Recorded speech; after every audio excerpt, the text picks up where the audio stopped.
The conference room was too bright. Cold white light washed over the oval table where 12 of us sat, project packets lined up neatly in front of our laptops.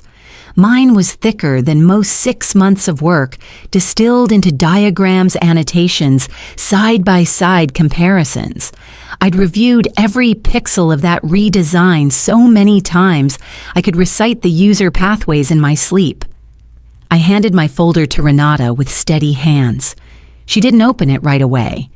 Instead, she looked around the room with that thin smile she wore before slicing someone open. Then she picked up my folder, thumbed through 2 pages, and without a word ripped it in half. "This is garbage," she said. "Start over." The tear was clean. Right through the mock-up header, nobody spoke. Not even Bram, who usually cracked nervous jokes. I kept my eyes on the paper, fluttering to the floor like snow. My mouth was dry. I reached for my water bottle but couldn't bring myself to twist the cap. It wasn't shock I'd seen this coming, but something colder. Final. She dropped the rest of the folder into the trash can beside her. "Let this be a reminder," Renata added, voice sharp, "that following procedures isn't optional. We're a team, not a sandbox for personal experiments." I bent to collect the torn pages, stacking them without looking at anyone. A few glanced away, others stared straight ahead. I returned to my seat. My phone buzzed twice. Unknown number. I declined the call and shoved it in my bag. Renata moved on to the next topic like she hadn't just shredded a year's worth of progress. As she spoke about quarterly projections, I smoothed the creased page in my lap, the one with the client testimonial from Sarah at Argent Logistics. "This dashboard changed my mornings. Please don't roll it back." The meeting dragged another 20 minutes. When it ended, I walked straight out, bypassing the kitchen and the stairs, and stepped into the hallway. I leaned against the wall and pulled out my phone. One new voicemail. I tapped play. A crisp voice filled my ear. "Hi, Valina, this is Elias Denner from Lumnus Tech. We've been following your interface innovation through some mutual clients. I'd love to speak with you about a leadership opportunity, full autonomy, full support. Call me back at your earliest convenience." I listened twice, then again. The words settled into me like warmth after a long freeze. I looked back at the closed door of the conference room where my work still lay in the trash. It started with a sigh. Not mine. Sarah's from Argent Logistics during a support call I happened to overhear. She was trying to generate a client usage report and couldn't remember which of the nested menus led to it. The 5th click had taken her into a completely unrelated module. Again. That night, I stayed at my desk long after the building emptied out. I opened a blank design board on my personal tablet and stared at the system we'd inherited. It was functional, sure, barely, but intuitive, human. It behaved more like a bureaucracy than a tool. Everything took too many steps. Nothing anticipated the user. I didn't ask for permission. Over the next few weeks, I began redesigning the system from scratch. Only after hours, only on my own equipment. I wasn't looking to build a rebellion, just something better. I studied usage heat maps, read transcripts of support calls, and traced every delay back to its design flaw. I called it Frostline, a nod to the idea that our current interface had frozen years ago and refused to evolve. Juno Miara was the only one I showed. She was a second-year intern with a sharp eye and no reverence for the way things have always been. When I opened the prototype one evening and walked her through it, she leaned in closer to the screen and whispered, "Valina, this is what everyone here's been waiting for." We tested quietly with 2 friendly client reps, Sarah included. I didn't sell them on anything. I just asked them to use it. Their responses were immediate, faster, cleaner, stress-free. Sarah stopped needing call support altogether. Mike from Halix Freight emailed me, "Is this available now? Because I'm not going back." The night after that email, I sat in the parking garage for almost an hour before driving home. I knew what this meant. It wasn't just a better layout, it was proof that the company's priorities were backward and that I'd crossed a line by daring to fix what hadn't been officially broken. 2 days later, Renata shut down a harmless suggestion from another developer about improving task workflows. This isn't a playground, she'd snapped. We follow scope, not whims. I nodded, said nothing, and kept building. But Juno had started asking how long I planned to keep this to myself. And I'd started wondering the same. Because if it helped people, how long could I justify keeping it in the shadows? I never intended to send it outside. But when you spend years listening to clients struggle, sometimes the boundary between testing and helping blurs. Sarah from Argent was first. She'd helped me for months sending honest feedback and screenshots of bugs. When I quietly emailed her a login for the Frostline demo and asked her to test a task she did daily, she wrote back in 20 minutes. They said this used to take 40. I got it done in 5. She wasn't the only one. Within days, Mike from Halex Freight and Kara from Menlo Systems were running small tasks through the Frostline interface. Their comments came like clockwork, grateful, relieved, hopeful. One of them asked when the official rollout was happening. I told them it was still just a concept. I hadn't told anyone else at the company. But word has a way of moving through walls. Support staff started hearing things. Clients asking about the version with the blue dashboard or the smart drop-downs. Renata caught wind during a feedback sync and shut the meeting down mid-sentence. She sent a company-wide memo within the hour. All interface modifications must be pre-cleared through direct management. No exceptions. Juno looked pale reading it. You think she knows? Not yet, I said. But she suspects something. I told her to be careful. No open tabs, no saved screenshots. Not until we're ready. She tried. She really did. 2 days later, during a cross-team collaboration, she left the Frostline demo minimized on her second monitor. A junior VP named Devlin popped by her desk, glanced at her screen, and asked, "What build is that?" Juno stammered. "A design test, internal only." He nodded. "Looks sharp." Then casually added, mentioned something similar on a call with Westbridge Group this morning. They were complaining about bloatware. One of their partners is Lumnus Tech, right? I froze. Lumnus Tech. I'd forgotten how small the world was, how fast a whisper could cross a conference table, a phone line, a reputation. By the next morning, Renata was in her office early. Her door stayed shut. And the silence that followed wasn't just tension, it was the stillness before a break. The meeting invite came with no agenda, just a title process alignment, mandatory. 12 of us filed into the main conference room. Renata was already there, standing beside a large envelope on the table, like a prosecutor about to begin trial. No one spoke, not even Bram. She waited until we were all seated, then pulled a stack of printed screenshots from the envelope and began laying them out. Frostline. My interface stared up at us in vibrant color. Page after page of user flow side-by-side comparisons, testimonials, and performance metrics. She picked up the first page, held it in the air, and said, "This is unauthorized garbage." Then she tore it clean down the center. I watched the halves drift into the trash can beside her. She didn't look at me. She didn't need to.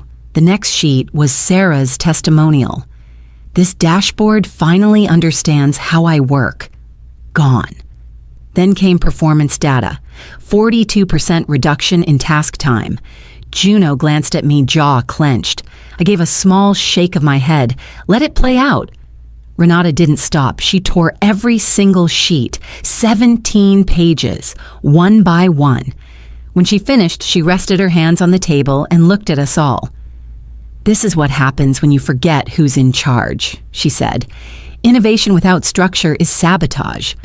Silence stretched. I heard the tick of the wall clock behind me. I stood, gathered my notepad, and said nothing. No one tried to stop me. No one could. I walked out with the image of her hand hovering over the last shredded page, still burned in my vision. In the hallway, I pulled out my phone and tapped the number from the voicemail. My fingers didn't tremble. Not this time. It rang once. "Vilani," a calm voice answered.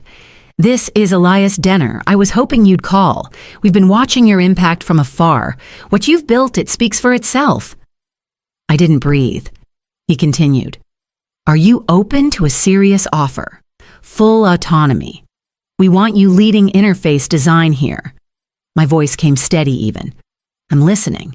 And just like that, something in me shifted, something I hadn't realized was waiting to be released.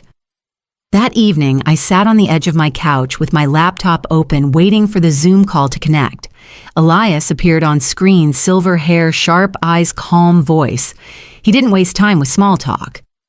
"We've been hearing about what you built, Valina. Clients describe it as the only thing that's made sense in years." He leaned in slightly. "They're not wrong."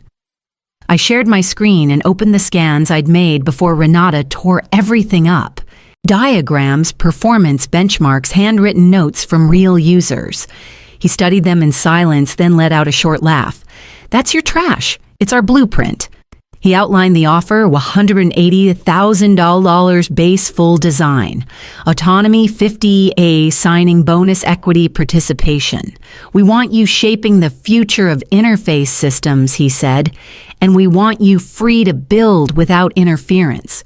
There was one condition: you'll need to walk clean. No code, no direct assets. But philosophy, design, structure, insight, you carry those." I didn't hesitate. Understood.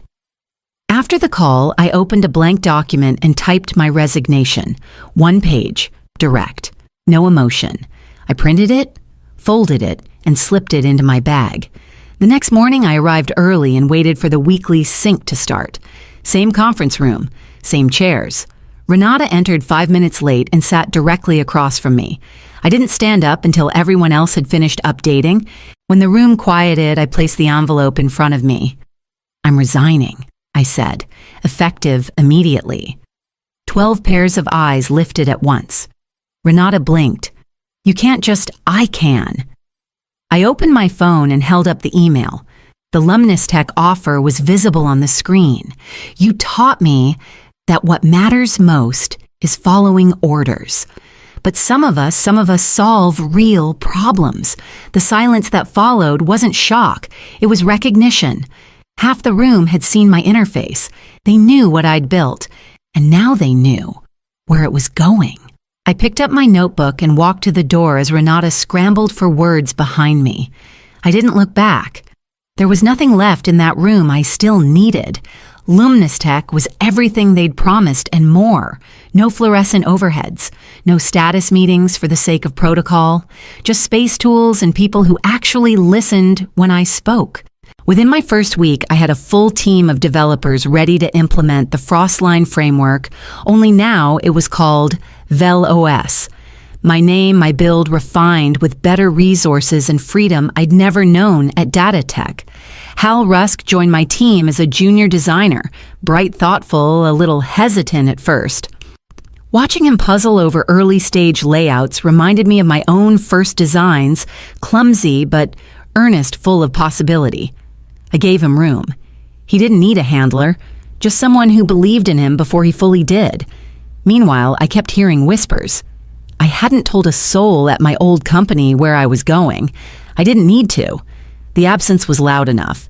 Within 2 weeks, clients were calling Lumnis Tech directly, not to complain, but to ask questions. Sarah from Argent Logistics left a voicemail asking when the intuitive dashboard would be integrated into their system. Mike from Halix Freight followed the next day. No press release, no LinkedIn post, just quiet momentum. I documented every design principle I'd tried to pitch before, every user need I'd written off as non-priority under Renata.